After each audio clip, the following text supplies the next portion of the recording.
So I know for most of you who are avid viewers of this channel, you guys are also supporters of Chicken Genius Singapore, who's also a Singapore YouTuber. And I actually know this information or this statistics from my own YouTube analytics, where under the column or under the section where your viewers also watch. Chicken Genius, while being an extremely huge Tesla bull, he's also an extremely huge Alibaba bear. And in this case, for those of you who are watching my channel, you guys know that I'm an extremely huge Alibaba bull.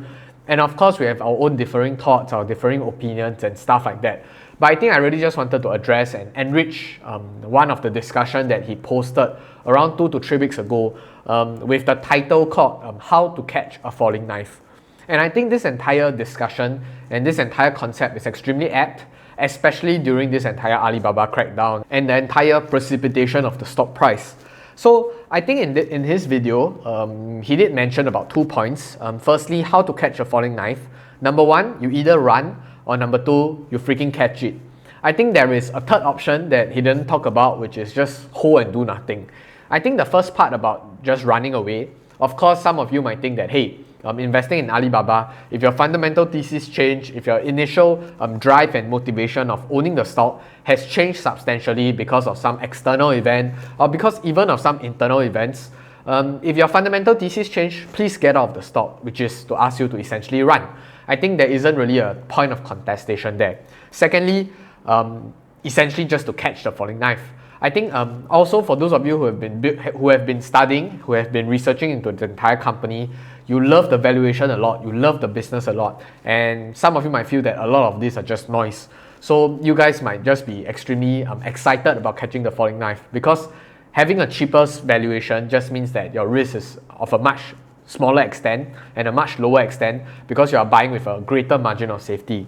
I think the last camp of people, which is for, I would suspect a lot of you out there who are watching this channel and has been constantly supporting me, I think we all belong to this camp of holding and doing nothing.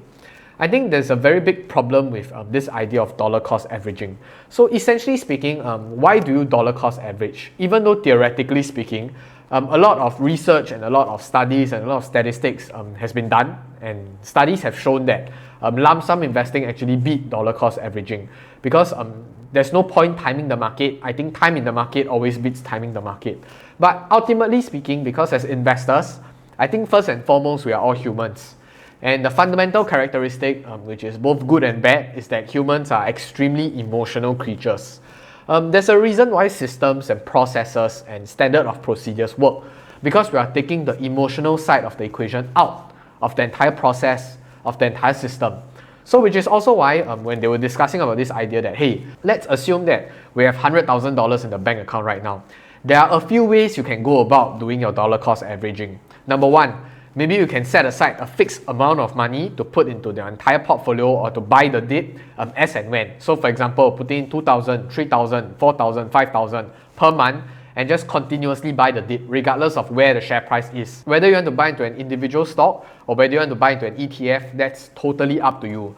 But there is also another way of dollar cost averaging, which is buying the dip, and as the dip dips lower, you become more aggressive, because in the initial strategy, you're just putting aside a fixed amount of money. But in this said strategy, you're supposed to be doubling or tripling down your efforts and doubling or tripling down the amount of money so that you can pick up even more shares at a much cheaper valuation. So these are the 2 main DCA strategies that there are.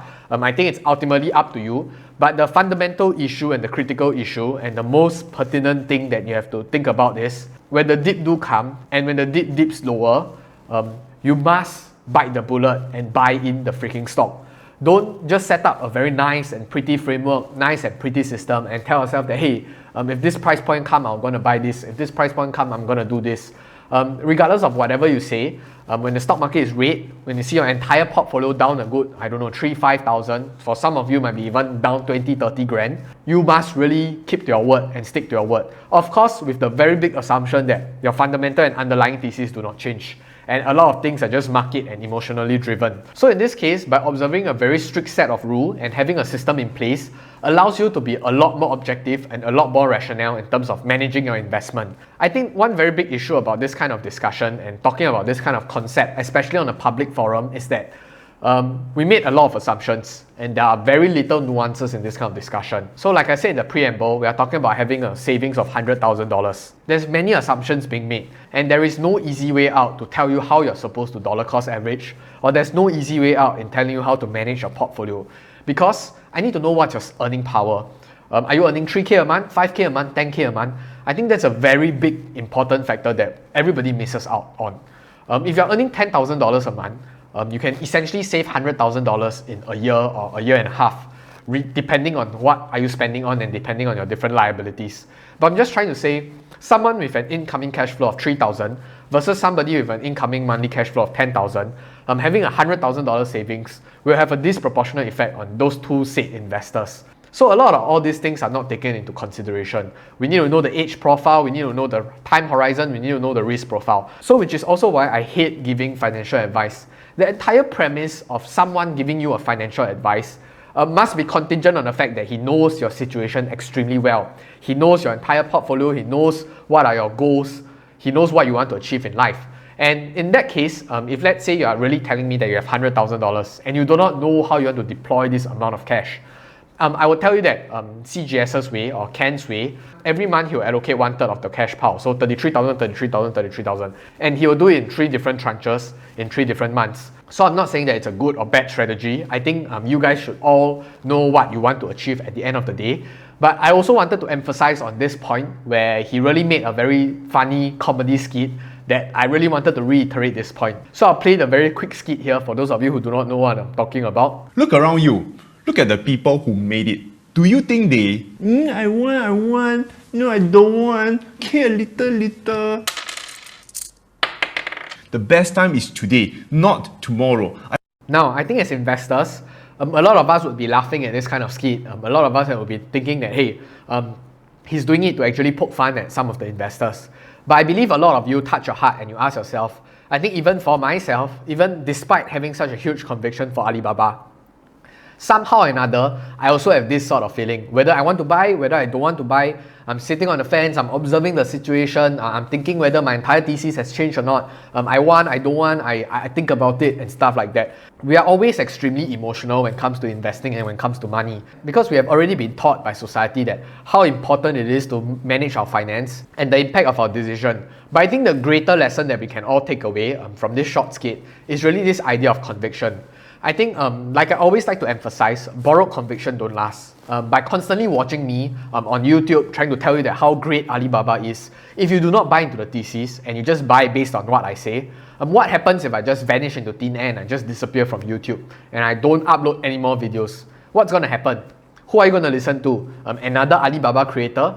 I think this sort of perpetual cycle is extremely detrimental to your own mental health and to your own portfolio as well, because you technically don't even know why you bought in, you do not know what price you're going to sell, and you don't know what kind of assumptions you're making and what is your fundamental thesis. Which is also why, of course, I do share differing opinions with Ken, but I would like to commend him on his conviction on Tesla and thinking that it will change the entire world and bring world domination.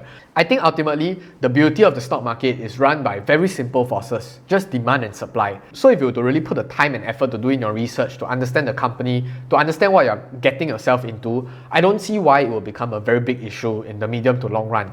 Because like they always say, in the short run, the stock market is a voting machine. In the long run, it's a weighing machine. The weight of your company and the weight of the cash flow, the weight of the business, the weight of how it operates, and the weight of the value it brings to the entire marketplace itself, those cannot be discounted. So ultimately, regardless of what your DCA strategy is, regardless of what your diversification strategy is, regardless of whether you think this is a falling knife or this is a value trap, you just have to remain accountable to yourself, because ultimately it's still your own money. And I can tell you frankly, I have been catching the falling knife on Alibaba. And for those of you who have been saying that, Alibaba will reach to $100 or $80 before it start rebounding, I can tell you all of them are talking nonsense, because nobody has the ability to time the market, and nobody has the ability to, of course you can draw your own TA analysis and whatever nonsense, but nobody has the ability to predict the market. For those of the people who say that they're extremely confident Alibaba will reach $100 before they rebound, why not just short the entire stock? Just borrow as much money as you can, even mortgage your house and just short the entire stock. Short until you max out your margin and say that, hey, Alibaba will definitely reach $100.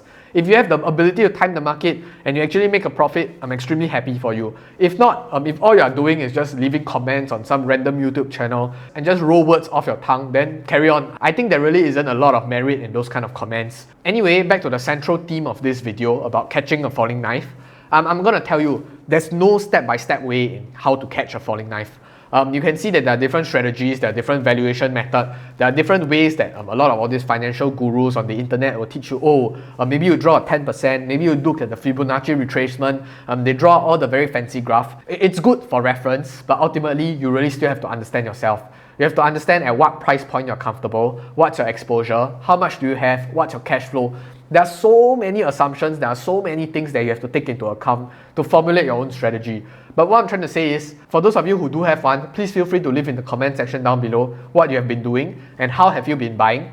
But for those of you who don't, I would really implore you to take the time to sit down and to really understand yourself and to understand your own investment philosophy and temperament and how should you be buying the dip. And as much as possible, try to remove the emotional aspect out of this entire equation. Because I will tell you that a lot of people lose money because they did all these undesirable actions when they are feeling down or when they are feeling angry. So with that in mind, I'll see you in the next video, but more importantly, I'll see you on the moon.